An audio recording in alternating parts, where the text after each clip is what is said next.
To can chicken soup, you'll need the following ingredients.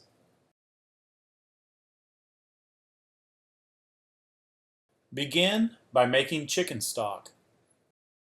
Bake a large chicken or purchase a rotisserie chicken. Shred the meat in a large bowl and set aside.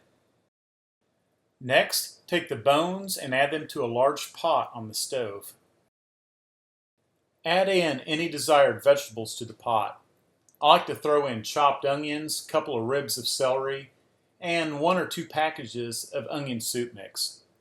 Adding the vegetables and the seasonings are optional. Next, cover the contents with at least 9 to 10 quarts of water and bring to a boil. Then turn down the heat and simmer until the stock has been reduced to at least 8 quarts of liquid that is needed for the recipe. Then strain out the solids through a mesh strainer, collecting the stock in a large pot. I usually make my stock the day before and then store it in the refrigerator along with the shredded chicken overnight. When making the soup, I recommend using the freshest produce available. Measure out the 6 cups of shredded chicken, 3 cups of diced celery, 2 cups of diced onions, and 3 cups of diced carrots, and set aside. Next, set up the canning station. Gather the canning funnel, jar lifters, ladle, lid rings, and quart jars. Also have a simmer pan for the lids. Place the pot of chicken stock on the stovetop as well as a pressure canner. Make sure to place the rack in the bottom of the canner and add 3 inches of water. Start by heating up the chicken stock to a slight simmer.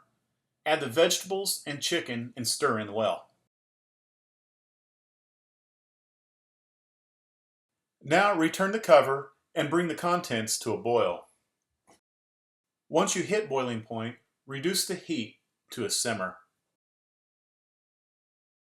Next, fill the hot, sterile quart jars with the soup, stirring the contents as you collect it in the ladle. Make sure to leave 1 inch of headspace from the top of the jar.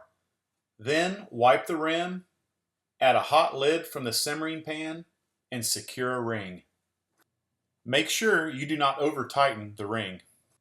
Transfer the filled jars to a pressure canner. Once again, make sure the canner has at least 3 inches of water in the bottom, as well as a rack. Once loaded, lock the lid into place and adjust the heat until you maintain 10 pounds of pressure. Maintain the 10 pounds of pressure for 1 hour and 30 minutes. When finished processing, turn the burner off and allow the canner to cool until the pressure is 0. Then remove the lid and transfer cans to a towel using jar lifters.